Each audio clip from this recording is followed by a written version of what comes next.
ओम श्री परमात्मने नमः। आज हम गीता के 16वें अध्याय का पठन करेंगे।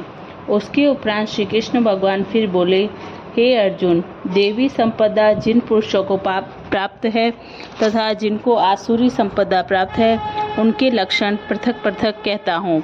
उनमें से सरलता, भय का अभाव, अंतकरण की अच्छी प्रकार से स्वच्छता, तत्व ज्ञान के लिए ध्यान योग में निरंतर दृढ़ स्थिति और सात्विक दान तथा इंद्रियों का दमन, भगवत पूजा और अग्निहोत्रादि उत्तम कर्मों का आचरण एवं वेद शास्त्रों के पठन पाठन पूर्वक भगवान के नाम और गुणों का कीर्तन तथा स्वधर्म पालन के लिए कष्ट सहन करना एवं शरीर और इंद्रियों के सहित अंतकरण की सरलता तथा मन, वाणी और शरीर से किसी भी प्रकार की किसी को कष्ट न देना तथा यथार्थ और प्रिय भाषण, अपना अपकार करने वाले पर भी क्रोध न होना, कर्मों में कर्तापन के अभिमान का त्याग एवं अंतकरण की उपरामता अर्थात चित्त की चंचलता का अभाव और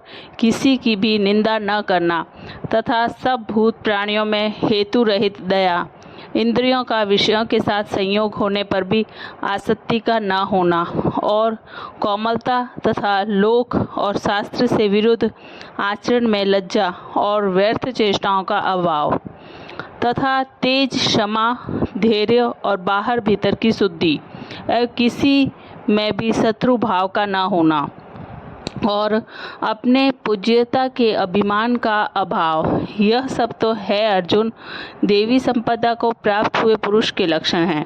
हे पार्थ, पाखंड, घमंड और अभिमान तथा क्रोध और कठोर वाणी एवं अज्ञान, यह सब आसुरी संपदा को प्राप्त हुए पुरुष के लक्षण हैं। उन दोनों प्रकार की संपदाओं में देवी संपदा तो मुक्ति के लिए और आसुरी संपदा बांधने के लिए मानी गई है।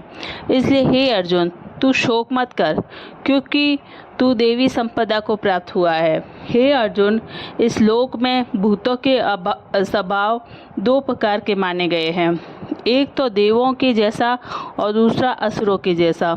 उनमें देवों का स्वभाव ही विस्तार पूर्वक कहा गया है, इसलिए अब असुरों के स्वभाव को भी विस्तार पूर्वक मेरे से सुन। हे अर्जुन, आसुरी स्वभाव वाले मनुष्य कर्तव्य कार्य में प्रवृत्त होने को और अकर्तव्य कार्य से निर्वृत्त होने को भी नहीं जानते हैं। इसलिए उनमें न तो बाहर भीतर की शुद्धि है, न श्रेष्ठ आचरण और न सत्य भाषण ही है।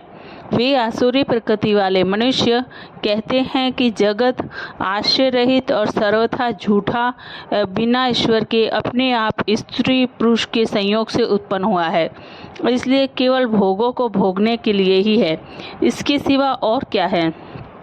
इस प्रकार इस मिथ्या ज्ञान को अवलंब करके नष्ट हो गया है स्वभाव जिनका तथा मंद है बुद्धि जिनकी, ऐसे वे सबका अपकार करने वाले कुकर्मी मनुष्य केवल जगत का नाश करने के लिए ही उत्पन्न होते हैं। वे मनुष्य दंभ, मान और मद से युक्त हुए किसी प्रकार भी न पूर्ण होने वाली कामनाओं का आश्रय लेकर तथा अज्ञान से मिथ्या सिद्धांतों को ग्रहण करके भ्रष्ट आचरणों से युक्त हुए संसार में बरतते हैं। वे मरण पर्यंत रहने वाली अनंत चिंताओं को आश्रय किए हुए और विषय भोगों के भोगने में तत्पर हुए एवं इतना मात्र ही आनंद है ऐसे मानने वाले हैं।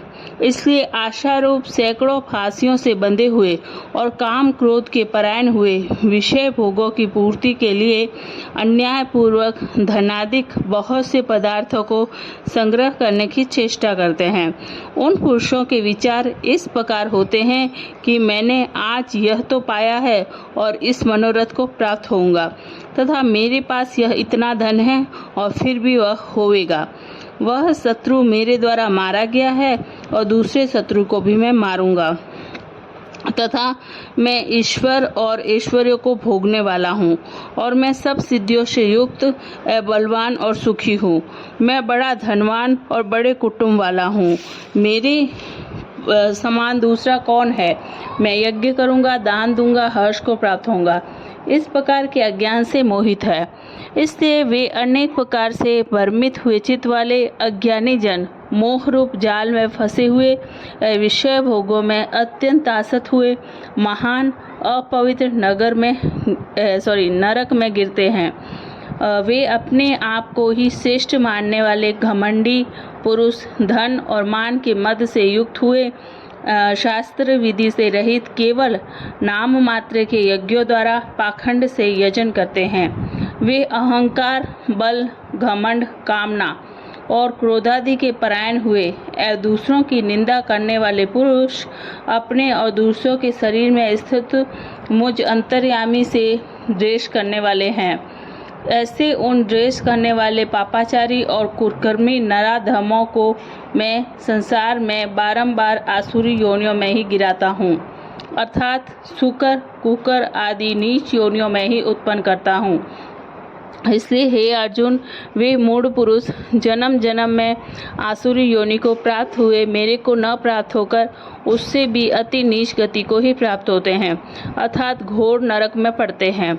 हे अर्जुन, काम, क्रोध तथा लोभ यह 3 प्रकार के नरक के द्वार हैं। आत्मा का नाश करने वाले हैं, अर्थात अधोगति को ले जाने वाले हैं। इसमें उन तीनों को त्याग देना चाहिए, क्योंकि हे अर्जुन, इन तीनों नरक के द्वारों से मुक्त हुआ अर्थात काम, क्रोध और लोभादि विकारों से छूटा हुआ पुरुष अपने कल्याण का आचरण करता है। इससे वह परम गति को जाता है, अर्थात मेरे को प्राप्त होता है। जो पुरुष शास्त्र की विधि को त्याग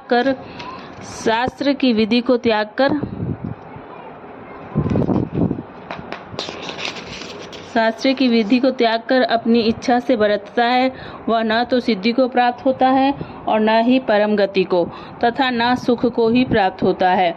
इससे तेरे लिए इस कर्तव्य और अकर्तव्य की व्यवस्था में शास्त्र ही प्रमाण है। ऐसा जानकर तू शास्त्र विधि से नियत किए हुए कर्म को ही करने के लिए योग्य है। जय श्री कृष्णा। दोस्तों, आज हम लोगों ने 16वें अध्याय का पठन किया है। कल हम लोग 17वें अध्याय का पठन करेंगे। कृपया इसको ध्यान से सुने, विचारें और अपनी दिनचर्या में और ज़िंदगी में इस ज्ञान का उपयोग करें।